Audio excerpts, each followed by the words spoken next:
kàddu yi lépp yaakaar naa dañ naan fas lu mu daw daw daw tax te bañ a làbbal yi day gën a gaaw rek buñ bàyyee sax mu daw waaye dañ naan ku lu sant nit doo sant yàlla lañu woon wax yépp wax nañ ko xanaa luñ laal nag ku la jox soow ngay naan lu mu neex neex neex neex doo ko yëg ndax la ko jox rek moom ngay yëg mënu ko jox keneen ki nga xamante ni moo waral mbaboot gi tey jii sabab bi muy Omar suñu mag Omar Badiane nga xamante fii bu fi taxawee tey moom moo tax ndax moo waral mbooloo mi ñoo ngi koy sant ku ñaanal yàlla fu mu bëgg àggal nga fa yàlla àggalal yàlla eege ko yegge ko yéege la ko ci barke Yonental Muhammad ci yéene yëpp di ko wax nag miin nañ ko jotaay yi mel nii ndax gàmmu Karamal Alaaji ci burdu yi gis nañ ko fa ba ci gàmm gi gis nañ ko fa comme lu ñu naan la nit dana wax lu mu gëmul dana jëf lu mu gëmul waaye du dem fu mu gëmul lu naan la nit nag loo juddoowul doo ko màggee bari la am na waaye joxe moo jafe te yaakaar naa làmmiñ yëpp kuñ tufle nga tooy comme bi ñu naan yàlla kenn ku ne nga wax ki làmmiñam Omar Badiane lu mu yéene ci gox bi yéene ko ci réew mi yéene ko ci ànd bi yàlla na ko yàlla defal ci barke yonent Yàlla Muhammad soxna Ami moom tamit lépp rafet na dama naan ko in uttum ut naa rek ku def yàlla defal la daara nag ku ci def yàlla nga defal ndax almadaarisu hablul masajid jàkk joo gis ilmaam ba fa taxaw wala jumaa ja fa taxaw ci daara la bàyyi ko comme ilmaam lu mu bari xam ko dañu ko ban daara moom nga jàngee comme nag man zaara aliman faxad zaara ni itam ma xam man nee na ku teral borom xam-xam man nga teral te ku teral yàlla nga teral ku teral yàlla tabal la àjjana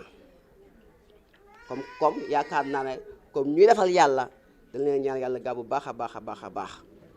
comme Omar ñu ngi lay sant baax a baax yàlla àggale gaa sa yéene. waaw di leen sant bu baax a baax ci tànk yi di ñaan suñu borom ku fi teew ku nekk rek li nga bëgg yaa ko xam yàlla na la ko yàlla defal te mu gën ci yow ci barki yonent bi sallallahu alayhi wa sallam waaw nuy sant yàlla bu baax nag naar moom la ñuy mujjee ndax moom ni mu ko waxee léegi rek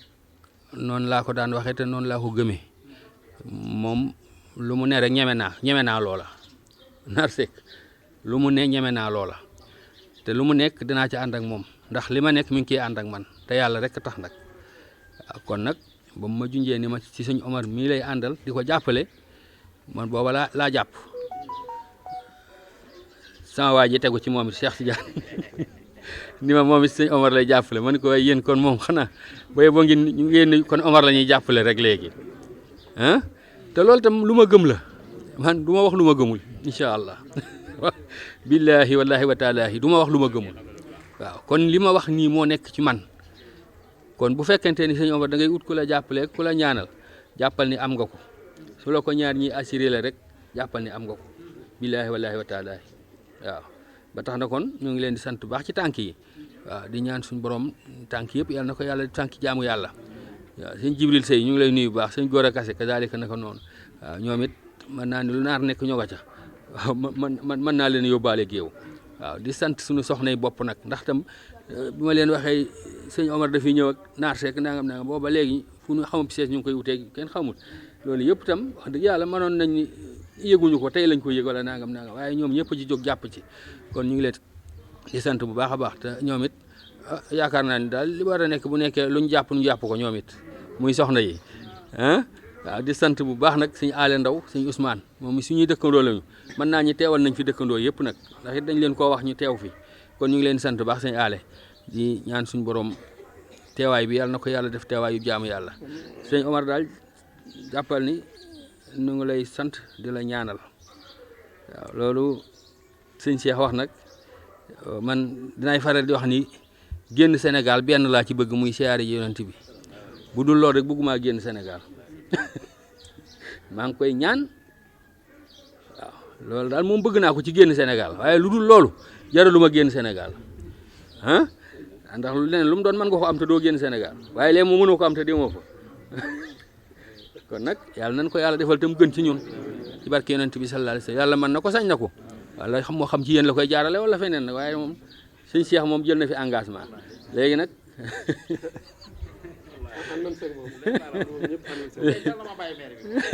bul bàyyi li ma la wax daal suñu moor nañ jàpp la ñi nga jàpp loolu ñu jàpp ko incha allah naar mii daal ak Cheikh mii lu ñu décidé ñun ànd nañ ca incha allah te yàlla rek tax nag kon ñu ngi yemale kàddu yi foofu ndax waxtu wi jot na di leen sant bu baax a baax di ñaan suñu borom bu ngeen jógee fii daal ñun ñëpp yàlla nañu amuk yokkute rek ci saayir ak ci baatin nag ci barke alxuraanul karim sant nañ bu baax a baax asalaamaaleykum wa rahmatullah. Nous voilà aujourd'hui réunis ici au quartier de Kawsara dans le cadre des activités politiques du Parti alternatif sénégalaise dont j'ai l'honneur de diriger en présence des délégués des différents quartiers et des responsables. Comme nous l'avons commencé au mois passé dans le quartier Nguent, nous avons commencé nos séries d'activités. Parce que, pour vous faire comprendre que depuis la vente des cartes, nous avons commencé à monter des cellules au niveau de tous les quartiers. Il y a beaucoup de militants, ces militants qui ne m'ont jamais vu, cause pour laquelle nous avons décidé de faire des tournées au niveau des quartiers, le temps de rencontrer les gens, de remobiliser et de remercier pour tout ce qu'ils ont fait vraiment pour ce développement du parti. Aujourd'hui, nous étions à Kawsara. Nous avons fini le tour de Kawsara. En commençant par saluer, par des rendez-vous de proximité, les notables qui sont là, les chefs religieux, les délégués de quartier et tous les notables vraiment de Kawsara, nous avons aussi profité pour présenter nos condoléances, pour assister à certains de nos amis qui sont tombés malades, à qui nous souhaitons vraiment une prompte guérison. Donc, nous voilà aujourd'hui pour faire notre déclaration sur l'actualité nationale et sur l'actualité locale. Parce que vous savez tous que je suis candidat au niveau de la maire de zone nord, cause pour laquelle je fais le tour des quartiers pour constater les problèmes. Après les problèmes, je vais essayer de proposer les solutions. Ça, ce n'est qu'une petite étape pour l'élaboration de notre programme. Nous allons discuter, nous tous, avec un système participatif pour tenir en compte des préoccupations de tout le monde pour qu'on puisse bâtir un programme que tout le monde pourrait s'approprier. C'est comme ça que nous allons poser notre programme au niveau de zone nord. Comme nous l'avons dit, nous avons un parti que nous avons créé presque 2 ans et vraiment qui se développe vraiment exponentiellement. Et là, vraiment, nous remercions et nous félicitons tous nos militants qui sont là. Après un tour de liaison au niveau des quartiers de Kawsara, nous en profitons pour remercier le général Diop qui a commencé à faire des aménagements ici dans le quartier, à remercier ASDEC qui continue à soutenir les populations et à remercier toutes les bonnes volontés au niveau du quartier qui sont auprès des populations. C'est tout ce que nous soyons, c'est tout ce que nous sollicitons. Parce que quand on parle de maire, tout le monde est maire. Que ce soit le maire, les conseillers, les citoyens qui sont dans le quartier, tout le monde est maire pour travailler pour le développement de sa cité. Ce que nous avons constaté à Kawsara, si vous allez, il y a une zone irrégulière à Kawsara qui nécessite un aménagement, qui nécessite vraiment qui nécessite un désenclavement. Parce que si vous connaissez Thiès Nord,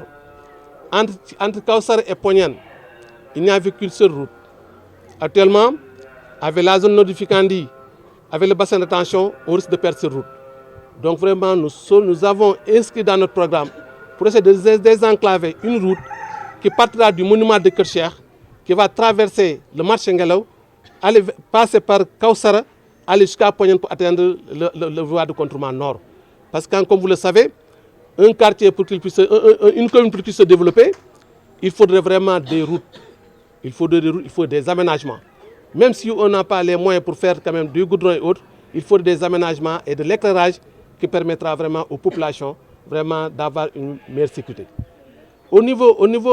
quand nous constatons aussi la centrale d'épuration de Kerseip qui collecte les eaux usées de Thiès, il y a un conducteur qui passe vers Kawsara. De Tahkaw, Kawsara, pour essayer de traverser la route nationale et le goudron pour aller à Kerseip. Mais ce collecteur, les populations n'en bénéficient pas, ou bien une poignée de population. Il faudrait en faire en sorte pour que les populations puissent bénéficier de ces aménagements, pour éviter de verser de l'eau dans les rues, pour éviter de faire appel aux camions de vidange et vraiment pour essayer quand même d'accroître l'assainissement. Parce que si on a la possibilité de raccorder sur le réseau d'assainissement de Thiès, vraiment nos forces ne seront plus pleines et que aussi on ne versera plus de l'eau dans les rues et que ça contribuera vraiment à la propriété du quartier. Au niveau de la sécurité, il faut aussi augmenter l'extension de l'électricité. Parce que l'électricité constitue une sécurité.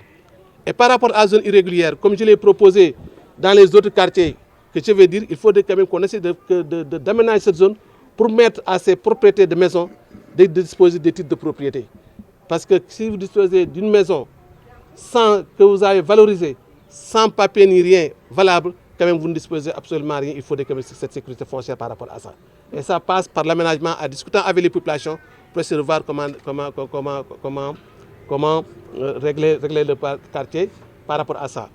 Quand on pose des problèmes, tout le monde sait que c'est à travers des moyens qu'on peut trouver ça. Mais il y a des possibilités. La maire n'a pas beaucoup de moyens pour faire beaucoup de choses. Mais avec la population, avec la participation des populations, en tenant compte de la coopération décentralisée, avec la contribution de l'État, tout ça, on peut régler ces problèmes étape par étape. Donc c'est pour cela que vraiment aujourd'hui, nous sommes venus à Kawsara, nous avons constaté ces problèmes et nous continuons à poser ces problèmes au niveau de Kawsara. En remerciant les gens qui commencent à nous montrer la voie, en remerciant nos responsables qui sont là, en commençant par le délégué, tous les responsables de Kawsara. Vraiment, je vous remercie par rapport à votre mobilisation. Ça,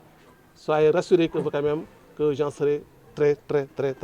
reconnaissant. Actuellement, par rapport à la nouvelle reconfiguration politique, nous observons tout simplement. Cela ne nous concerne pas parce qu'on n'est pas consulté, on n'est pas demandeur, on n'est pas consulté, on n'est pas demandeur. Nous sommes des citoyens, nous regardons ce qui se passe. Mais nous nous concentrons sur l'alternative sénégalaise pour travailler sérieusement pour être une alternative crédible au niveau de la ville de Thiès. C'est ça notre rôle. Parce que comme je l'ai dit, quand j'ai eu l'occasion de rencontrer M. Idrissek, quand on faisait la coalition au niveau des élections présidentielles,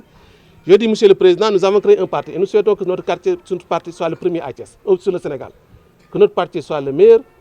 soit le premier au Sénégal. Et nous sommes sur cette démarche et nous continuons sur cette lancée. Donc par rapport aux partis qui sont là, nous, alternatives sénégalaises, nous croyons que nous deviendrons sous peu la première force politique du Sénégal pour essayer de répondre concrètement aux populations des Sénégalais, cause pour laquelle, par rapport à ce qui se passe, nous nous concentrons sur nos activités, nous faisons nos contacts, nous continuons à la massification, nous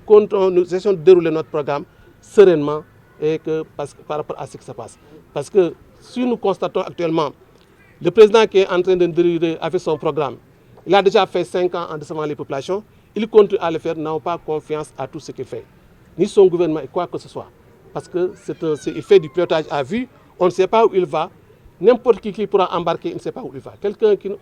à qui on ne sait pas où il va, on ne peut pas le suivre. On ne peut pas le suivre. Cause pour laquelle je demande aux populations de prendre leur responsabilité et de prendre leur destin en main. Comme je l'ai dit, avant que cette opposition rejoigne le président, je dis que si on reporte les élections, il y a un deal, il y a une complicité des autres partis. Et les partis qu'on dit grands, c'est grand parce que peut-être que c'est des partis qui ont une durée séculaire, mais on dit grand parce qu'il y a certains qui ont occupé des responsables. Mais je demande souvent à la presse de penser aux populations, aux gens anonymes qui sont sur le terrain, qui essaient de se battre seuls, qui essaient de prendre en compte les préoccupations des populations. Il faut des fois aussi que vous voyez ces gens-là. Et moi, je me réclame de cette catégorie. Rentrer dans chaque quartier. Les gens qui sont plus utiles, vous ne les entendrez pas en politique. C'est des gens qui aident les populations. C'est les gens qui aident les populations qui sont présents à leur côté. Ce qui fait que donc, il y a des gens même qui pensent qu'ils pourront continuer à berner la population par des stratégies politiques, mais je pense actuellement que le peuple est réveillé. Le peuple est réveillé. Et que nous, en ce qui nous concerne, nous allons nous battre pour qu'on respecte les délais des élections. Nous allons nous battre pour respecter le calendrier électoral. Maintenant, si les populations nous suivent sur ça, l'État est obligé de reculer. S'il y a des rapports de force, maintenant, si on n'arrive pas aussi, on va les attendre. Même si nous organiserons les élections en l'an 3000, nous attendrons et on va essayer de les chasser. Par rapport à l'école sénégalaise, parce que j'ai eu la chance l'autre jour de participer avec le COSIDEP qui voulait faire du Ubitey Niangtey. Ils ont choisi dans chaque région une seule école. Et là, ça pose problème. Et je leur demande, je leur ai dit, si vous voulez que ce concept réussisse, il faudrait que les populations s'en approprient, que les autres s'en approprient, que tout le monde, que tous les acteurs s'en approprient. Si les acteurs s'en approprient, ça pourrait marcher. C'est ça par rapport à l'ouverture des classes. Je commencerai aussi par dénoncer le problème qui se pose dans les écoles privées. Actuellement, il y a des écoles privées qui ne veulent pas prendre certaines inscriptions si les gens ne payent pas la période Covid. Et qu'il y a une disposition au niveau des cahiers de sages des écoles privées qui dit qu'en temps de crise, l'école privée doit prendre en charge ces problèmes, que ce soit le salaire, le fonctionnement et autres, sans parler de subvention de l'État, et que nous demandons à l'État de prendre ses responsabilités et de demander à ces écoles privées de respecter le cahier de sages. Par rapport au problème de l'éducation, tout le monde sait que l'éducation, vraiment, c'est un des talons d'Achille de notre développement. Parce que l'école, elle est primordiale ici au Sénégal. Parce que nous avons eu la chance d'être bien instruits, d'avoir certains diplômes pour pouvoir prétendre à autre chose. Et ce que nous réclamons à nos enfants et à nos petits-enfants. Il faut que les acteurs se parlent. Et par rapport à ça, je vais interpeller les syndicalistes. Parce que les syndicalistes sont les défenseurs, ils défendent les intérêts. Parce que personne n'est mieux placé qu'eux pour sauver l'école. Donc je demande à ces syndicalistes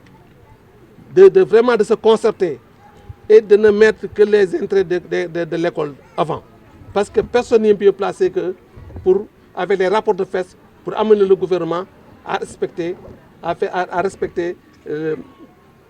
donner à l'école les conditions et un environnement de pouvoir réussir. Comme nous l'avons toujours dit, nous souhaitons travailler en équipe avec toutes les forces vives de la commune. Même si les gens le veulent sans coloration politique, si on voit les gens de la commune Nord, nous se connaissons tous, avec les différentes compétences, qu'on forme une équipe pour gérer cette commune, je suis partant. Et que dans ce cas-là, ça je dis, bien que je sois candidat, si je vois un profil meilleur que le mien, je peux être derrière pour le soutenir. Maintenant, par rapport aux coalitions de partis, nous avons nos principes. Nous sommes sur le terrain. Moi, nous n'allons pas faire des coalitions de non. C'est comme si vous vous rappelez, quand le Zaïre battait l'équipe nationale du Sénégal en 1986, on avait dit que c'est des jeunes qui avaient de non. Mais ils n'étaient pas sur le terrain, ils n'étaient pas actifs par rapport à ça. Nous ne nous contentons pas de ça. Nous sommes sur le terrain, nous savons qui nous rencontrons, qui se battent au niveau des terrains, qui parlent au niveau des populations. Ça, nous voulons cette coalition crédible. Mais des coalitions de non pour dire que nous sommes de tel parti, nous occupons tel responsable et autres, ça vraiment ne nous pousse pas à se coaliser avec eux. Nous voulons les chances qui mouillent leurs maillons au niveau de ce pays. Mais vous me permettrez,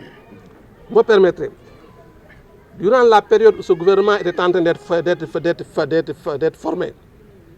de dénoncer le comportement de l'État. En ce moment-là, il y a nos fils, nos enfants qui tombaient au niveau de la mer. Et que les gens ne se souciaient pas de ce problème. Actuellement, combien d'enfants nous avons pleuré. Ça, c'est un problème auquel tout le monde doit s'approprier ce problème. Et là, je lance un appel aux populations pour qu'on soit encore beaucoup plus solidaires avec les populations, avec les enfants. Que ceux qui ont la chance d'avoir des entreprises ou bien des ateliers, d'essayer d'encadrer ces enfants-là pour qu'ils puissent quand même gagner leur vie. Essayer de les soutenir, parce que si nous comptons sur l'État, le problème va continuer, ce barça-barsac ne s'arrêtera jamais.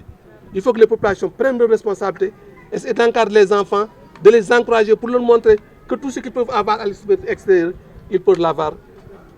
ici. Tey li ñu indi fii tey mooy comme ni ko waxee suñu activité politique yi parce que moo tax ñu ni bu ñu waxee presse ba pare rek après dañuy bàyyi presse dem ñu continuer suñu waxtaan li nga xam ne suñu waxtaan biir néeg la.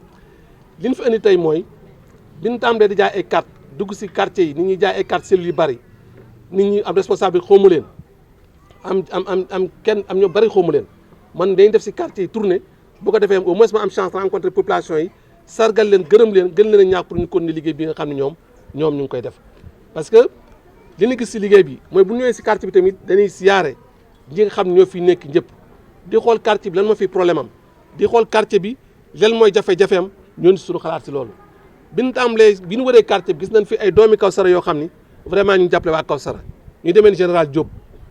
ñu koy ñaanal di ko sant di ñaan nit ñi tamit nekk royuwaay si moom ndax position bi mu ko may ngeen gis yéen ñu dëkk Kawsara li ngeen ma won ni ma lii moo ko fi def que ce soit muy tali bi que ce soit si hôpital bi loolu ñu ñaan ne yàlla gën ko mayloo di gërëm sunu mag association bi ñu wax ñu naan association ASDEC te sunu mag Maodo Seck jiite ko gis nañ tamit ni mu jàppale population yi li ma population yi wax loolu laa mën a dégg loolu laa fi nekk ndax dëkk ma fi vraiment di leen gërëm di sant ñooñu di wax ñëpp na roy si ñooñu dëkk boo fi nekkee ku nekk da ngay dugal sa loxo bu ñu wax ay maire ku nekk maire nga war a doon que soit muy maire bi conseil municipal mu yéen ñu dëkk si dëkk bi na ku nekk maire bu ku nekk nekkee maire nañ mën a liggéey suñu dëkk tey jii bi ñëwee ñu wër Kawsara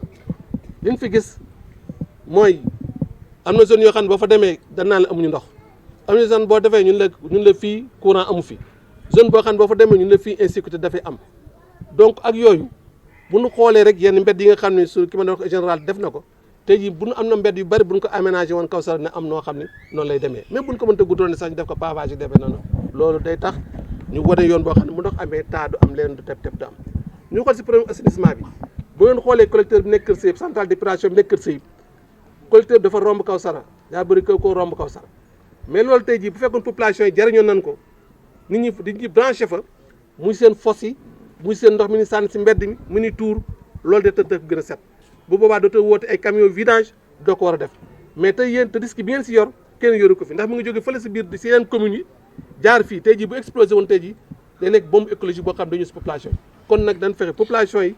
jariñu si ngeen koy branché comme ni branché courant boobaa dootu leen woo ku leen di vidéel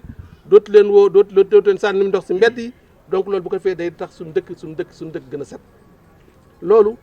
leen di ñëw dina ko xamal ni leen bu nu yàlla ñëwee mu dox ñu dëkk bi si seen jàng seen jàngoro yooyu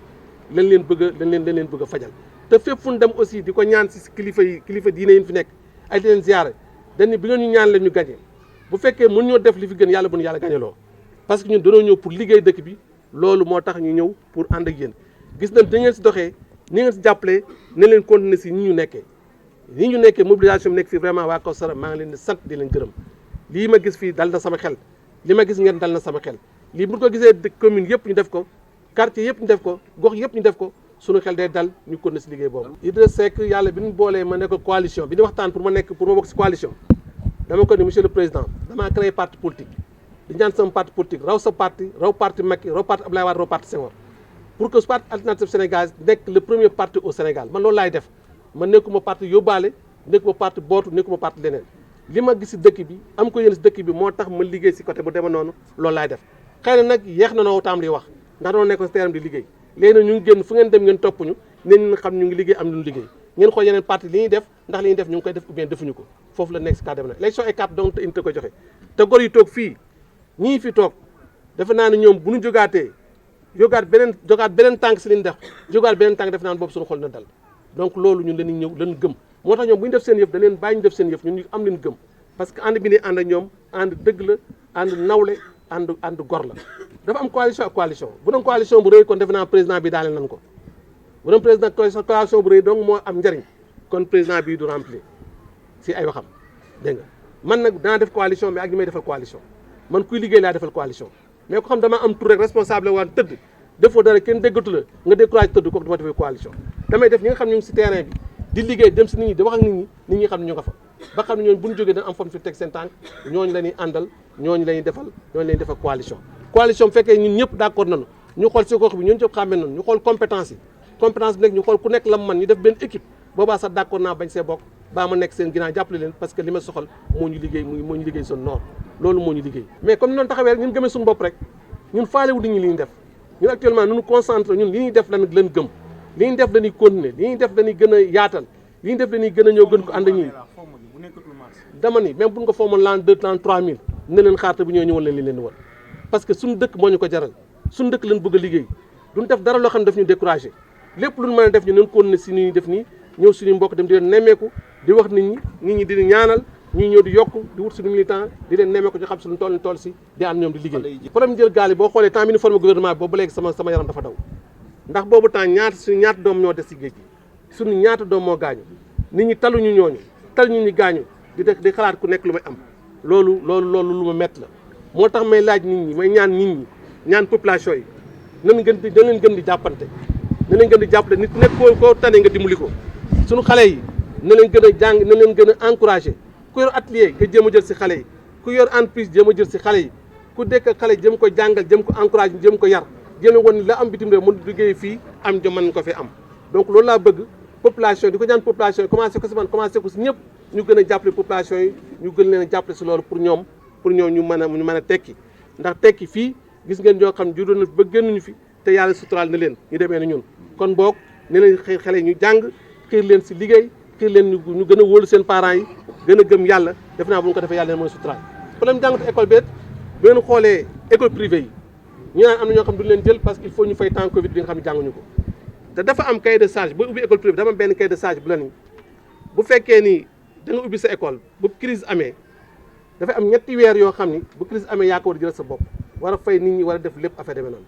kon Covid bi waruñoo ñëw di fay la parce que boobu ku crise la rawatina état bi jox loolu kon tax mais demande état bi mu jël ay responsabilités pour demander à ce que ces écoles là respectent les cahiers de charge yi tax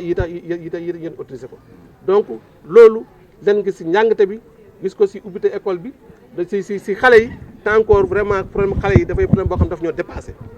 ñoo dépassé kon ba ñun ñëpp nañ ko jël suñu bopp gouvernement bi buñ koy xaar dara du ko réglé ñun ñu dëkk fii nekk seen baay nekk seen nijaay nekk seen i maam ñun ñoo mën a ñëw nekk ak ñoom wax leen jàppale leen gën leen a jege gën a xam seen soxla taxaw si pour bañ ñu dem parce que dem bi moom amul njëriñ kenn amul njëriñ Sénégal amul leen njëriñ amul njëriñ seen mbokk boobu ba léegi ñu ñaa ngi jooy bis bu nekk ngay gën di jooy kon ba suñu rango ñooy war na fer ñu ñaan rek fi jóge leen ñëpp yàlla xaral leen àjjana seen i waajur yàlla wuutal leen lu ko gën te ñu gën a wax ak xale yi pour ñu bañ a dem ndax leen li moom ñàkk dem bi moom moo ñu gënal après comme ça sera Thiali